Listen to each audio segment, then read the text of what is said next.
Hey everybody, welcome back to Sounds Like a Drum, Kane's independent media production. Today, we're talking about something near and dear to my heart.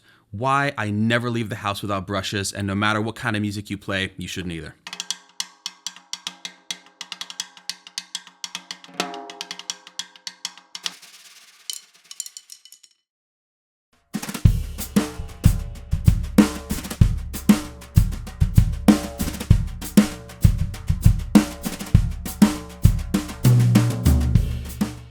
Up front, we want to say that this is a video for those of you who have played very little brushes, maybe don't own brushes, maybe have a pair but used them for the one gig because you had to and then put them away again. If you are a brush aficionado, there will be some things to glean here too, but mostly we want to talk about how brushes get relegated into this corner like they're only for one thing, when for me, they're actually the most versatile implement in my whole bag, and I use them on almost every gig, no matter what sort of music it is. We need to address, first of all, that these implements are totally different than sticks, and the length, the weight, the way they feel when they strike the drum, it's all going to be different. So let's give ourselves the opportunity to start from scratch, find the things that they can do for us in the music that we like to make. It's not just for jazz, it's not just for playing swishy stuff, and there's just a ton of possibilities here if only we allow ourselves the opportunity to explore them without a lot of preconceived notions.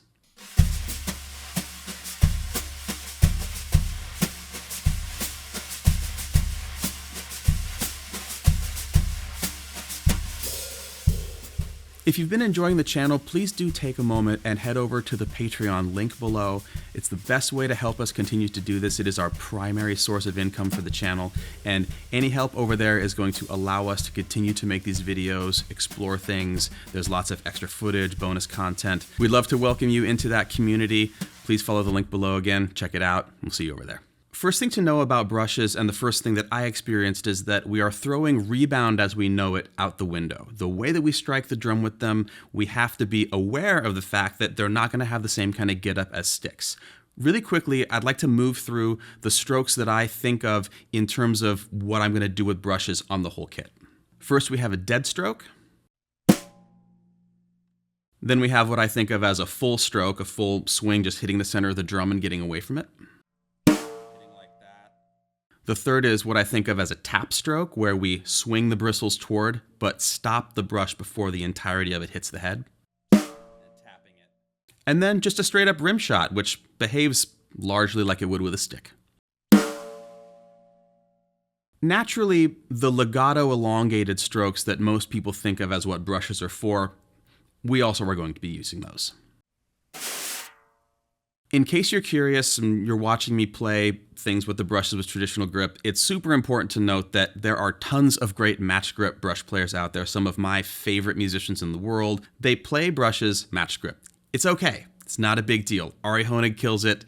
You can kill it too. This is just the way that I play. All of these strokes are available to you in matched grip. Just look at the right hand of any traditional grip brush player you see and emulate what that's doing.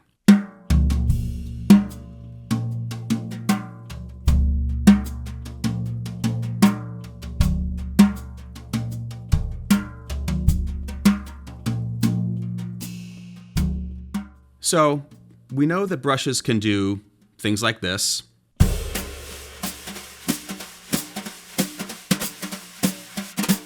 And things like this.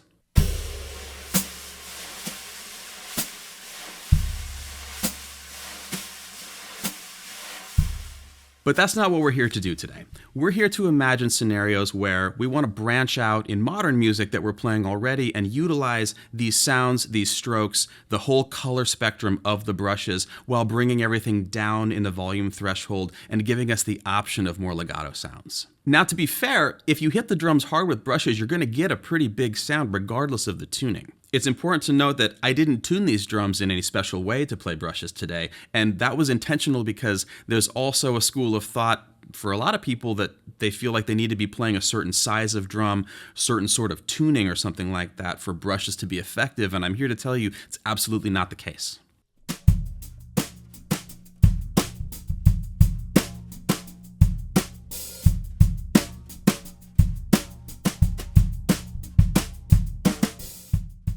It is important to note that you are going to want coated or some kind of textured head for any of the drums that you want to do legato strokes on, which for me is generally the snare, but sometimes I do that on the toms as well, so 9 times out of 10 I'm going for coated all the way around.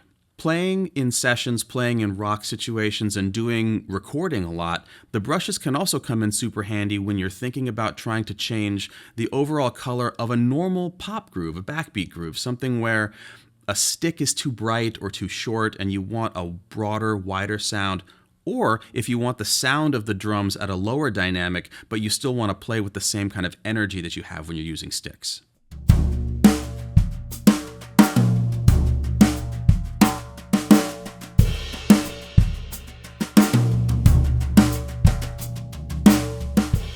It's also important to think about the fact that depending on how advanced your technique gets with the brushes, you can incorporate rolls, rudiments, other things from the realm of sticks, but you have to work a little bit harder for them. What this means for us is that anything that we practice with sticks, we can practice with brushes and think of it as an opportunity to grow your headroom with the sticks, because it's kind of like running with ankle weights or something like that. With no rebound at all to speak of, if we move through rudiments, I'm thinking now of like the Alan Dawson rudimental ritual, which is a brush-specific activity for a lot of people. This builds stamina in your wrists so that when you get rebound off of like a floor tom, it starts to feel like it's really giving you a lot because you've cross-trained with something that's giving you much less, but then is also useful, unlike ankle weights.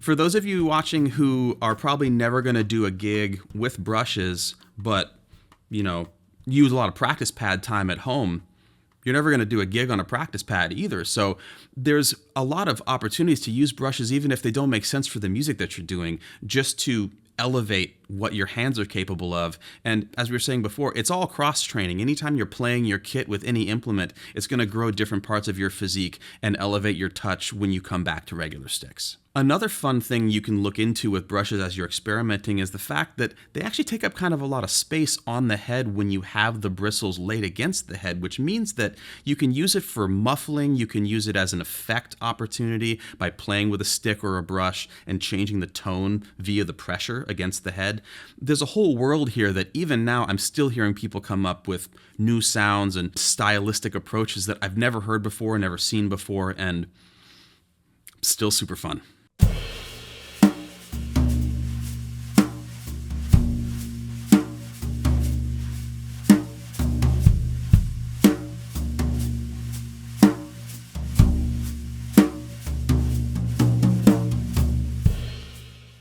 Now, the biggest selling point here with brushes is the idea of exploring a lower dynamic level. This isn't just about being quieter, it's also about what do these instruments sound like at a lower dynamic level. This can manifest in live situations, it can also manifest in recording or situations where you are really diving in microscopically on the tone of everything. And when you start to play with implements that are not sticks, there's a whole other world of tone at a very low volume level that you can start to explore that begins to not sound like a drum set anymore. It can start to give you hand drum sounds or more kinds of like indigenous percussion sounds or gongy sounds in the overtones even that can start to be really interesting and take you completely out of your own expectations of the playing that you're doing in that very moment.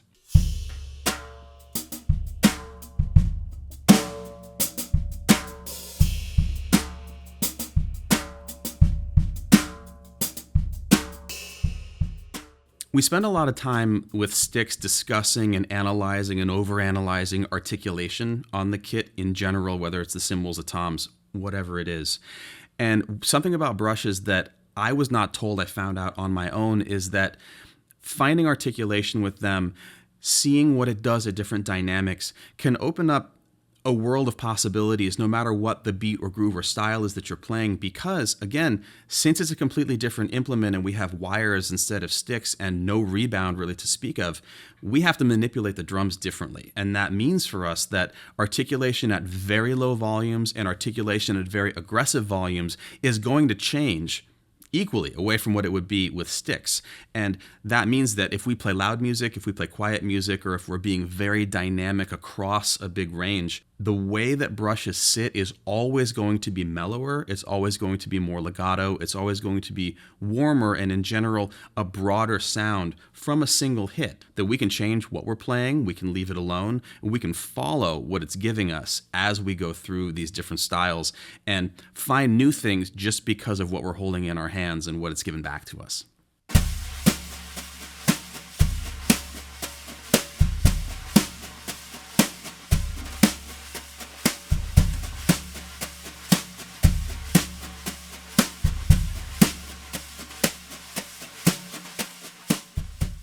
Taking this new articulation and touch into account, there are a few things that I've definitely been told in my life you're not supposed to do with brushes. For instance, playing pocket grooves on the hi-hat, like as if we're not going to hear the hi-hat.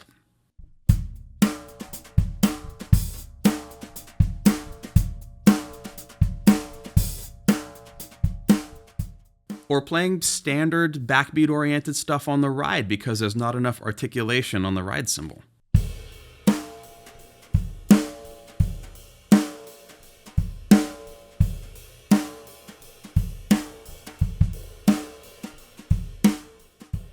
To say nothing of just hitting the toms hard when you want to do a tom fill because you're playing a backbeat groove. Like, we're not allowed to do that?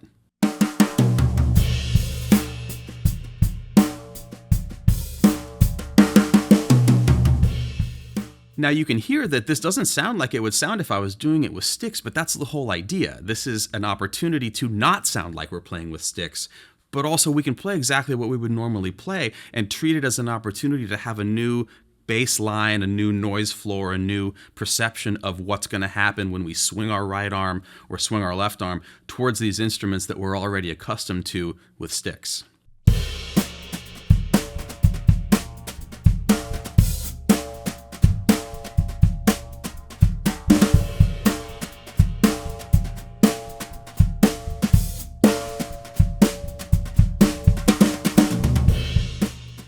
In case you haven't already figured it out, I really like brushes a lot. I've loved them for a really long time. I got the opportunity when I was in school to be sort of presented with this challenge of a thing I'd never had. I didn't grow up with it. I was already 18 or 19 years old when I got my first pair of brushes.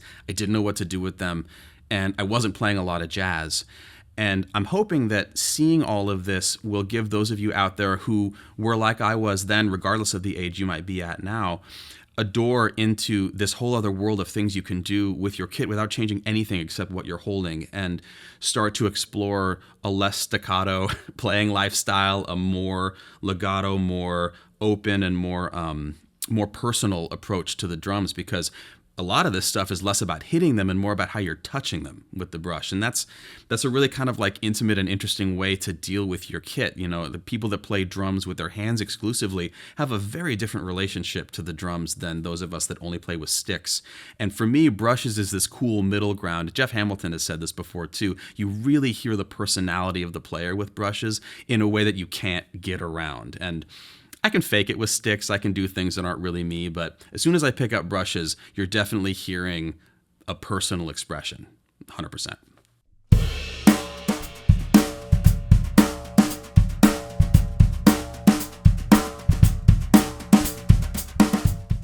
Thanks so much for coming with us on this. Please, if you want to hear more of what we did today, follow the link below to the Patreon. There's going to be extended demos there and some chitter-chatter about this stuff. And that's the best way to help us continue to be able to do this and grow the channel and make more videos for you about all these interesting things that we're fascinated by. Please like, comment, and subscribe, and tell us your brush journey below. We would love to know, especially if it came from an unorthodox direction. I know a lot of country guys that play a ton of brushes, jazz guys, whatever it is. Your brush journey, we can't wait to see it.